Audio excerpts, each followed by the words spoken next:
Welcome back to the Endgame Ultimate Iron Man, where I try to complete all of the best in slot gear without overbanking. In the previous episode, we took a break with some Veil Totems, opened a few clues, and got 2 new pets. Oh my god, I got the pet! And that brings us up to now. So the current goal right now are the combat achievements. I am quickly closing in on the master tier rewards. At this point, I don't have many options left for new bosses to check off, so I'm going to have to revisit ones that I've already done in the past. However, this time around, I already have much better gear than before, so these tasks should hopefully be a breeze. Anyway, I'm going to gear up for our next boss. And that is going to be the Alchemical Hydra. This is one of the 2 last remaining Slayer bosses that I still need to complete all of the Slayer achievements at. I haven't been here in almost 4 years, and our setup has definitely improved since then. We already have plenty of these tasks completed since we already did 1400 kills here. The 3 that we have left are the Master and Grandmaster speed times, and also No Pressure. The speed times are pretty straightforward, just go fast. But No Pressure requires us to kill the Alchemical Hydra with a Darrock's Axe, and also remaining under 10 HP for the entire fight. And since I'm under 10 HP at all times, if I make any mistake, I'm pretty much guaranteed to die. So, wish me luck.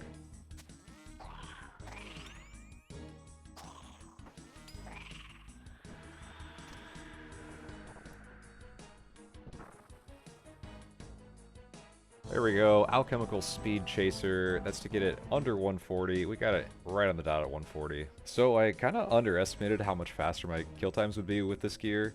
The Twisted Bow and the Xeric Crossbow with Ruby Bolts are really doing some heavy lifting here. Previous to this, my gear was just Crystal with Bofa, and while that gear was fine, I barely even have to try with this new setup.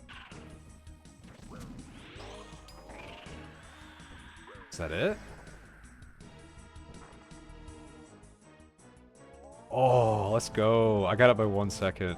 Oh, nice.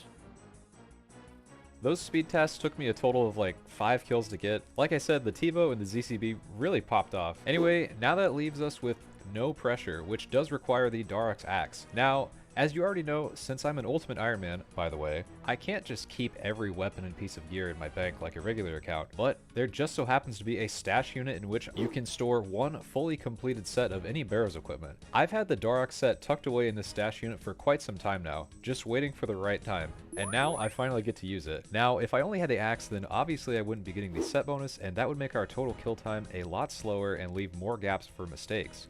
But thankfully, we've got the full set, so the kill shouldn't require that much time. Also, I'm going to be death piling for this so that if I make any mistake, I can just run right back in there without any worries of getting a new looting bag.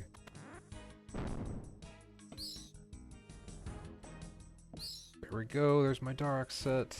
I've also brought along the Locator Orb to drop my HP below 10, and I brought only purple sweets and potatoes to heal me since they heal very little and make the perfect food for a Tiki. In theory, if I do this kill perfectly, it really shouldn't be an issue. If you haven't done this boss before, it just cycles through 3 attacks of range or mage, then swaps to the other style. Counting to 3 is pretty easy, but this boss also has a ton of stuff happening on the floor that needs to be dodged as well. Not to mention you also need to run around the room to lure it to the different colored vents to match whatever color it's currently on. Oh no.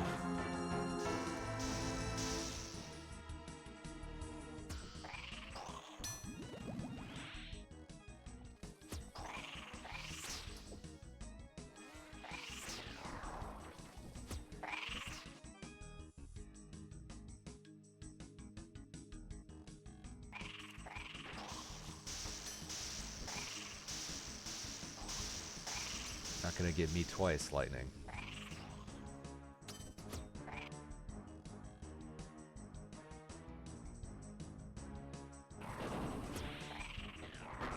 Perfect flame skip, let's go.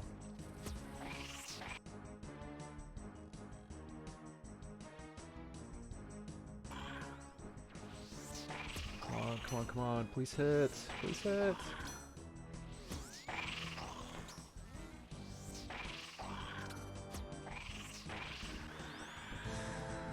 Yo, let's go! No pressure!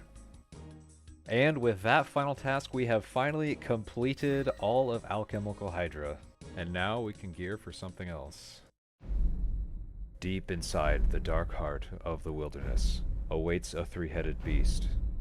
A dangerous place that no ultimate has gone before. To become a master, I must risk everything. A challenge for all my hard-earned gear from across the land. Everything I own at risk. There's no backing out now.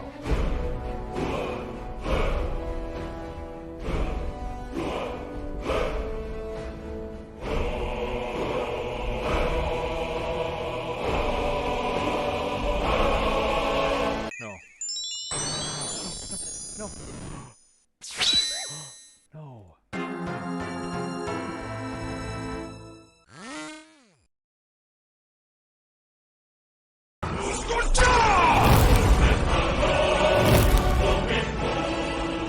There we go. We actually managed to make it to the KBD layer unharmed. Anyway, the combat tasks here are all fairly simple. Prior to this, we've killed him 3 times and already got the Claw Clipper combat achievement. Here are the rest of the tasks on screen. The most interesting one is to get 10 kills without leaving the instance. That is why I've got all brews and restores in my inventory, and I also wanted to spend as little time in the wilderness as possible. It's a short run to the KBD layer, but I'm currently risking my Dragon Hunter Lance and a spare Infernal Cape. So the method for this is pretty easy. We want to try and stand in melee distance so that he uses more of his melee attacks on us. We won't take any damage with Protect from melee up.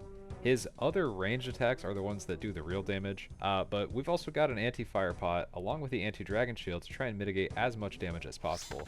As far as mechanics go, this guy's pretty simple. I mean, the boss came out in like 2002. Anyway, let's get into the combat achievements.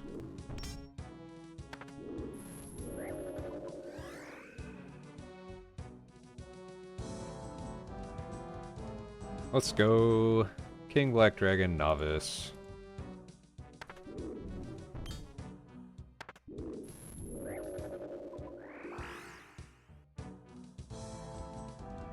There we go. Combat task completed. Who is the king now? So that is to get 10 kills in the private instance without leaving. Here's a little bit of tech that I used. By spam clicking to take the Black Dragon Hide, I'm constantly in a red X stall since my inventory is full. This means that KBD's programming essentially sees my character as busy, and he can't do anything until I'm not occupied. So we can combine this technique with flinching, and it allows us to get free damage on the KBD without him ever being able to attack us back. And I'm really only doing this to try and save supplies to avoid having to make extra trips here. Yeah, we are gonna have to tell you on that one. But that's okay, we can reset our pile and gear up again, and we've only got about 5 kills left to the 25 KC marker. Alright, got a Gorak teleport from LMS, so let's pop this. We reset our piles, so those are all ready to go. And luckily we have Mr. Greg Inferno escorting us to the KBD layer today, so we should be safe.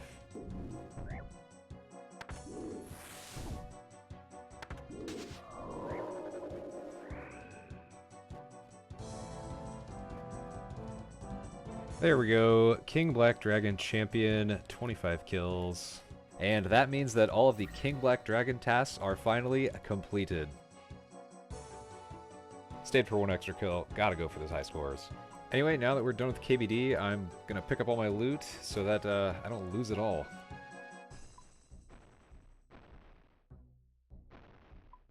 There we go. 6 out of 6 combat tasks. Let's go. And huge shout out to my clanmate for dropping my main a couple mil worth of coal. I'm telling you guys, being friends with an ultimate is the best moneymaker. Oh my god. New collection log, dragon knives, let's go. Normally I wouldn't kill these guys, but I had the task and I was close to the 100 task point milestone, so I had to go for it. However, from now on, any Slayer will likely be done through tutorial skipping. Next up, we have one final Slayer boss left to complete. You already know, it's Araxxor. I already killed this boss around 800 times to complete the Noxious Halberd and the Amulet of Rancor. So, along the way, we already knocked out a bunch of the tasks. Even Perfect Araxxor 2. God, that one sucked. Anyway, we have only one task left, and that is the Grandmaster Speed Time. The speed tasks for Araxxor are unique because it takes the cumulative time of your last 6 kills rather than just 1. This makes the speed tasks a little more consistent to get instead of needing to rely on RNG. Also, here's a cool little safe spot that you can do if you get the green minion first. You can lure Araxxor all the way south, and the minion will be trapped and won't be able to damage you. Okay, I'm a little rusty here and sort of out of food already, so I'm gonna have to call this first attempt a failure and go re-gear. This boss has some cool mechanics to it. Whichever order those minions spawn in dictates the boss's acid attack, so you gotta be mindful of the color you see first, because that will change the pattern of it. Also, you can drag these red minions to the boss, and if they explode on Araxxor, they'll do a fat hit of damage. Finally, on Araxxor's last phase, you can actually walk under him and he will sort of hit himself. And I'm not going to try it because I'm a bit rusty and I don't want to mess it up.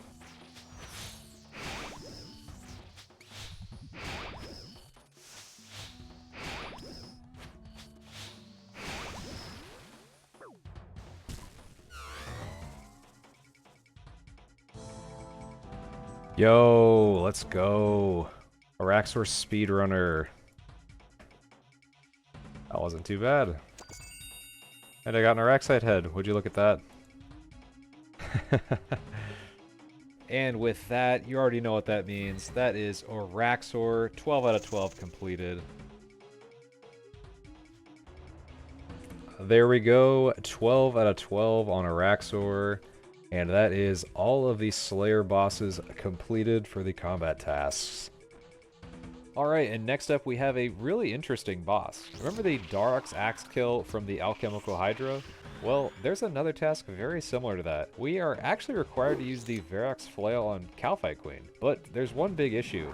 I don't have a Xeric's flail. Now, I'm not going to go wasting my time grinding out barrows just for the chance of getting another flail, so luckily there's actually a workaround for this. Since thralls don't fail the task, you can actually use these to complete the entire kill. Our character just can't do any damage with a weapon other than the Xeric's flail. So we have to get ourselves a fun weapon with negative stats so bad that we will never land an accurate hit on the Kalphite Queen. And the thrall will continue damaging her the entire time. And we can also take 0 damage doing this by flinching her. Every time her HP bar disappears, it means that we can go in for another attack and she won't hit us back. It's a little annoying at first because she's constantly shifting, but once the minions finally fill the room, then they'll keep her in place and flinching becomes much easier. Damn it, we failed the task.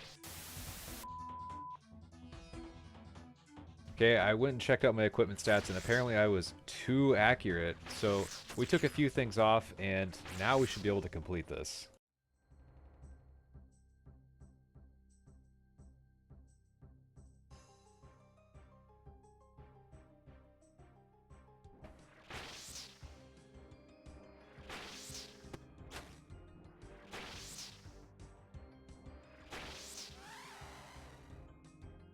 Did it work? Yes, let's go. Prayer Smasher.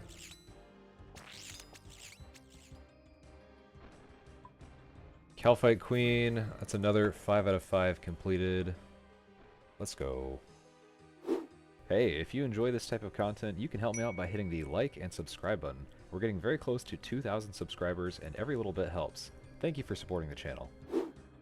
And after the Kalphite Queen, we went back to doing Slayer. I still want to get the Imbued Heart eventually, and it's a nice change up from constantly re-gearing for a different boss. We got many tasks and got many superiors. Then eventually we got assigned a Jad task. I had to take this on because I still have a few tasks to complete there. And I don't necessarily need to be on a Slayer task, but the Slayer Helm bonus does speed it up quite a bit. Oh, and one more thing, I also ended up with a ton of extra whips from these Slayer tasks. I've been hanging on to these, and I think I'll end up keeping an extra one just in case. But anyway, here I am selling these to the shop for my main. Okay, and we're back at it. We're re-gearing at Hispori for this Jad task. Here's a little update on all my items. I did want to try and free up these hard caskets that I got from Slayer, so here's a small clue opening.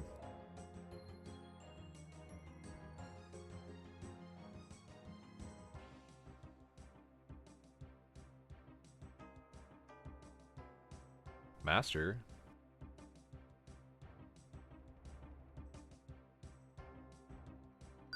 Ooh, that's a new collection. Ancient Full Helm.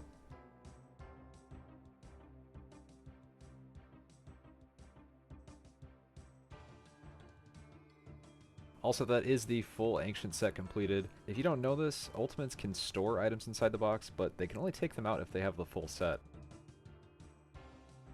Ooh, another Master. Oh, okay. Rune Kite Shield G. Last clue. Let's go. Okay, and that Kite Shield actually completes the full Rune Gold set. Not very useful for us, but that's kind of cool to complete 2 sets off of those 10 clues. Anyway, after the clues, we geared up for our Jad task. Here are the tasks on screen. The 3 that I still need to get here are the Grandmaster Speed Time, which is to complete the fight caves in under 26 minutes and 30 seconds. No Time for a Drink, which is to complete the fight caves without losing a prayer point, and Denying the Healers 2, which requires us to complete the fight caves without letting Jad's healers reach him. Whenever Jad reaches half HP, he spawns 4 healers, and if they get within a few tiles of him, they'll instantly start healing him all the way back up to full HP. So we have to tag all of them before any of them get to him. Here's another pro tip on wave 62. The discolored orange level 360 is actually going to spawn in the exact same location that Jad will spawn, so he'll never catch you off guard. For this specific task, I'm going to try and lure Jad all the way to the entrance, because the game is programmed to not have any spawns next to the door. So we can use this to our advantage and keep as much distance possible from Jad and the healers. Okay, this is about the closest we can get him, so now we can damage him and get into the fun part.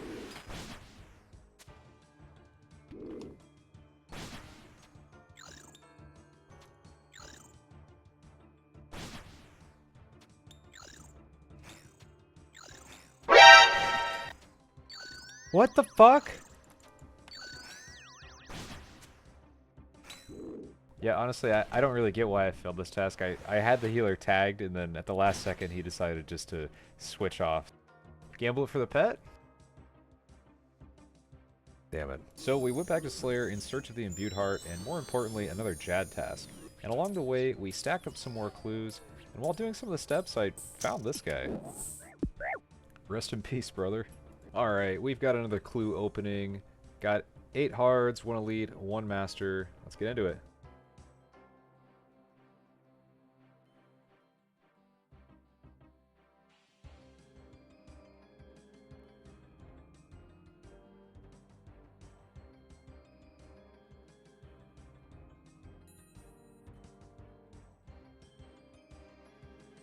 Alright, nothing from the hards, but we did get a master clue.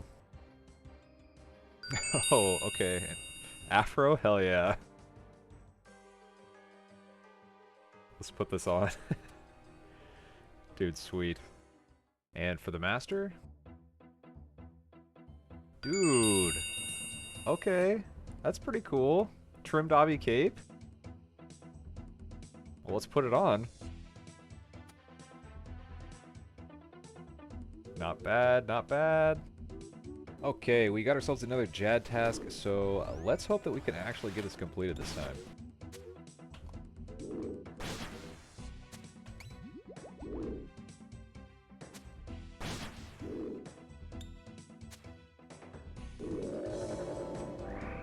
Yo, let's go. Dude, I didn't even have to tag those guys. I absolutely melted him. Gamble for the pet? Never lucky.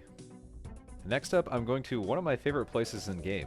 That's right, the Chambers of Xeric. This was Old School's first raid, and it's got a lot to it. The raid is composed of 8 different demi-boss rooms and 4 different puzzles.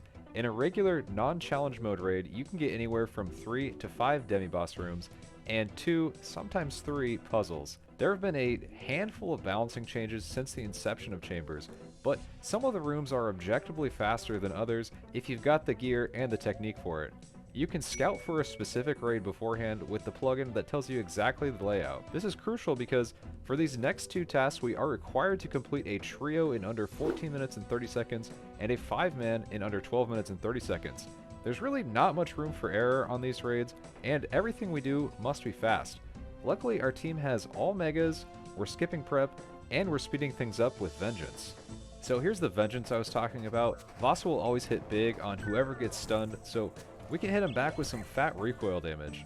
Also, another pro tip for this room, if you've got a 10-tile ranged weapon like a Twisted Bow or Bofa, you can actually just sit outside of Vasa's attack range and he can't even hurt you. Now we're moving into the final fight, Ulm. Here's another strategy that we're using.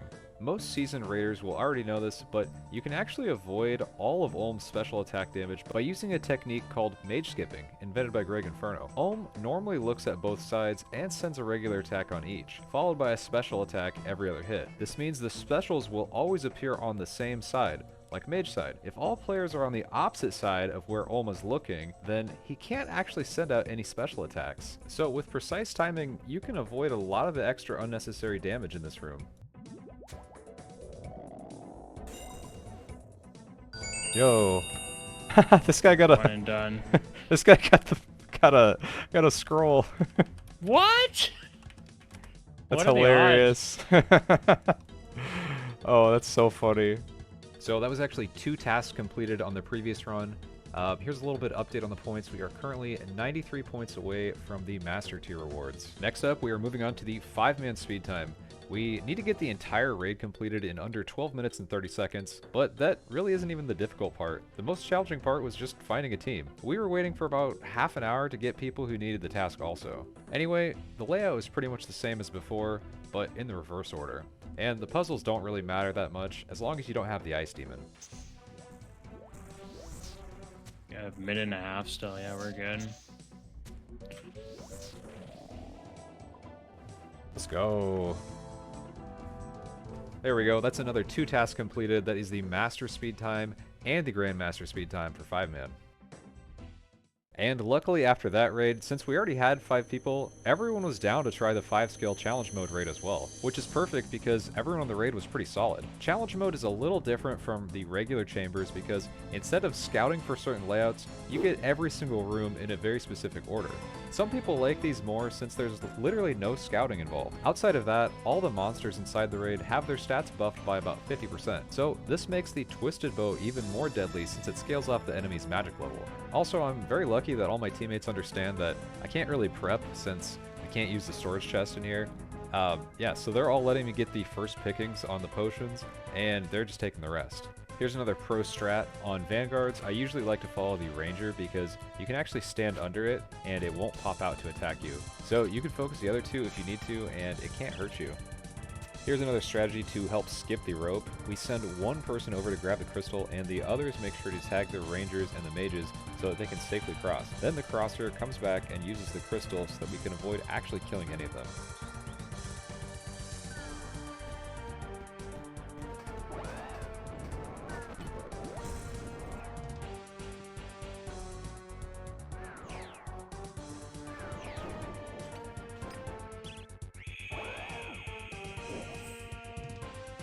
I'm the first one to Holy. dome.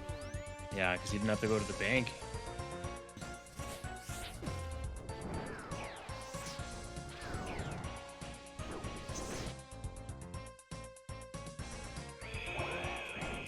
We're not gonna make time.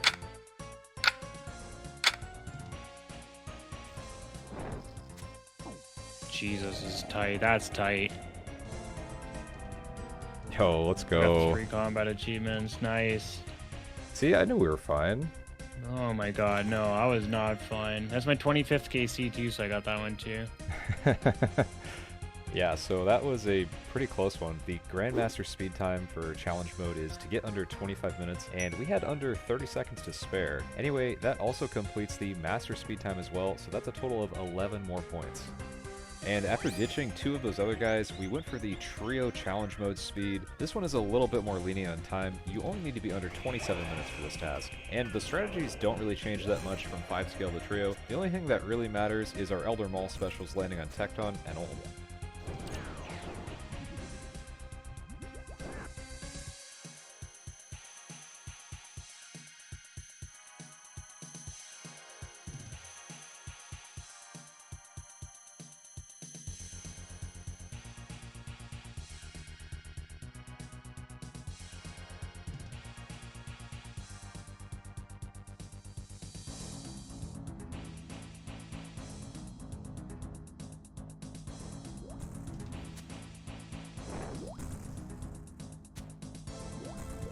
Go.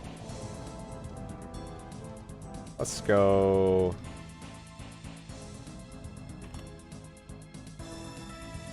Never lucky though. We actually managed to beat our 5-person speed by 12 seconds in only just a trio. Now, I'm not going to name names, but we all know who was holding us back in the 5-man. And after all that group content, I actually noticed I was missing one of the easiest tasks in all of Chambers, and that is Kill It with Fire, which requires us to deal the final damage on the Ice Demon with a fire spell. I don't know how I've done over 1,200 raids and never completed this task. There we go. Kill It with Fire completed for the massive 4 points. Let's go. Then after that, I went over to Moral Wreck for some quick Jad challenges. There's really not much to show on these because they're kind of all the same thing. Yo, there we go. Wait, why didn't I get it? Oh my god, the Tokol. Damn it. Yeah, the task I was going for right there was supplies, who needs them, which requires us to kill the triple Jads without anything in our inventory. As you can imagine, this is a nightmare to complete on an ultimate, only really getting the opportunity when I'm deathbanged. Anyway, the strategy for this just requires a little bit of prayer conservation, and the rest isn't too difficult.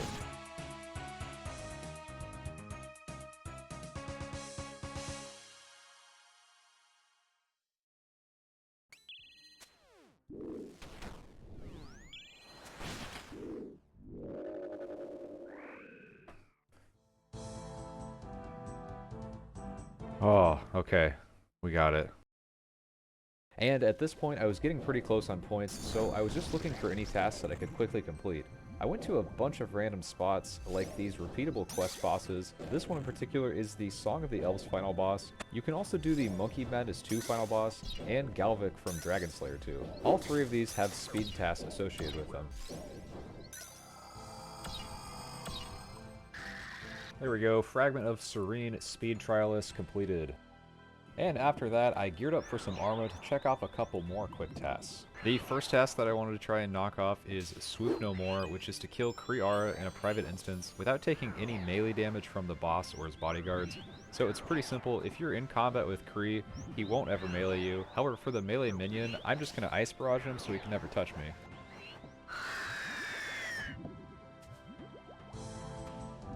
Yo, let's go. And the next task here is Airborne Showdown, which is to kill Kree while all of his bodyguards are dead. So I'm getting all the bodyguards very low, and I'm just going to try and one-shot them, and hopefully I got enough time to kill the boss.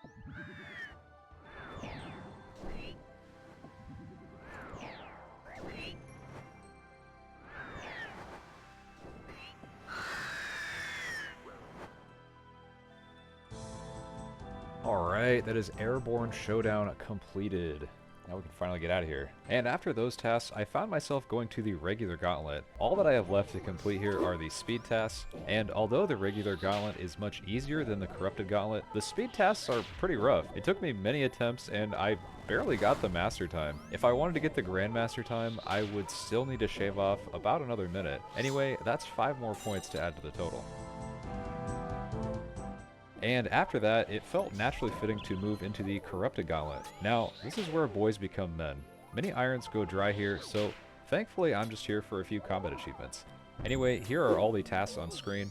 I've still got a handful left. Right now, I'm going for the Corrupted Warrior and Wolf Puncher 2.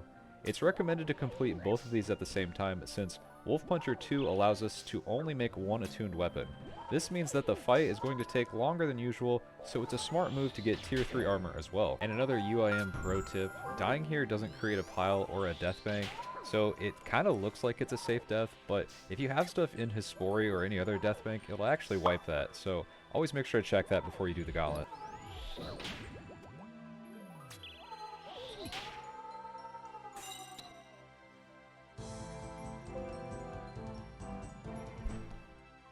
Oh, okay. 2-for-1 special. Let's go. Wolf Puncher 2 and Corrupted Warrior completed. Let's go.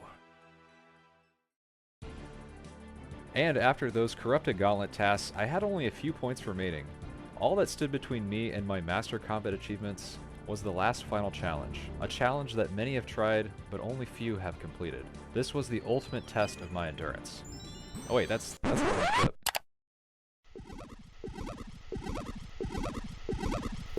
Yeah, that's right, we're doing Temperos.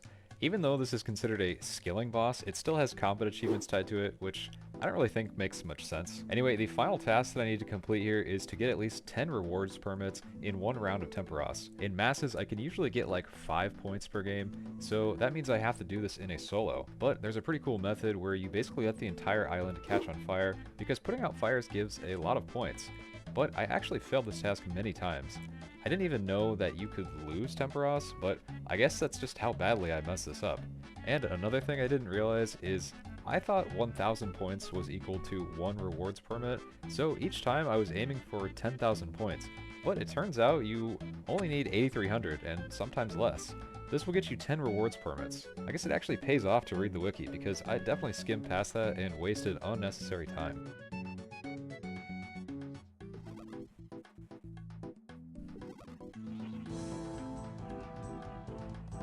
Yo, let's go.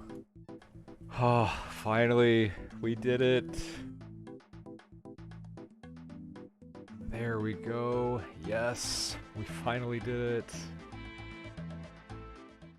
Alright, well, let's go grab our Slayer Helm.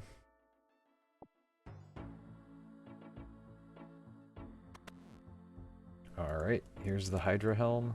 One last time.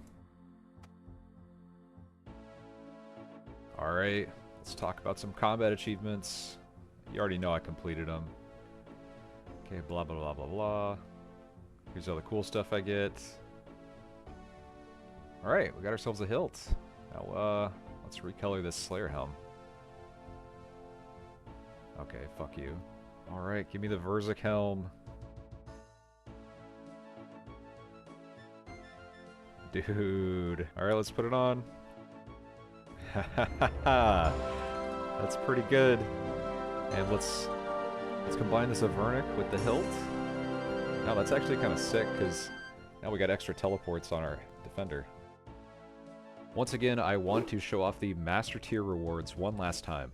The big improvements are that Thralls now last twice as long, which is going to be really nice to cut down on rune cost. Next is the Gommel's Hilt 5, which is attached to the Avernic Defender. This gives us infinite teleports to the God Wars dungeon and 5 daily teleports to Mor Ulrek. Next, it also gives us Gommel's Lucky Penny, which has a 5% chance to save charges on a bunch of different items. At the time of editing this, the Summer Sweep Up of 2026 has already been announced, and inside the Sweep Up, Jagex mentioned that Gommel's Lucky Penny will actually no longer be an item, and its effects will just be a passive on your account once you complete the Master Tier combat achievements. And that's huge because there are definitely a lot of spots where you'd want to have arrows and ruby bolts at the same time. That update is likely coming out soon, but hasn't hit the game yet. Outside of that, the rest of the rewards aren't really anything too impactful for me. The God Wars dungeon KC requirements are dropped to 25 instead of 30, so whenever I get around to finishing the rest of the God Wars achievements and my Torva plate body, it'll help speed that up a little bit. And you already know, I couldn't just say goodbye to my Hydra helmet. I've had that thing for over 4 years, so we're gonna lay him to rest. He's gonna stay in our house for the rest of his life. This Master Tier grind was pretty fun, and it allowed us to do a lot of bosses that I otherwise would have completely skipped. This video has already gone a lot longer than I anticipated, but yeah, we will be regearing, and you can probably already guess what activity I'm going to be doing next, because I've mentioned it plenty of times already. That's right, we will be going for the Imbued Heart, so make sure to stay tuned for that. Well guys, we finally did it, and although this isn't the final tier of the combat achievements, it's still a pretty big step forward for the account. We definitely had some highs and some lows along the way, but there's still so much more out there. So, who knows what the future holds. Anyway, if you made it this far into the video, you probably enjoyed it. YouTube also thinks that you'll enjoy this video on screen, so go ahead and check it out.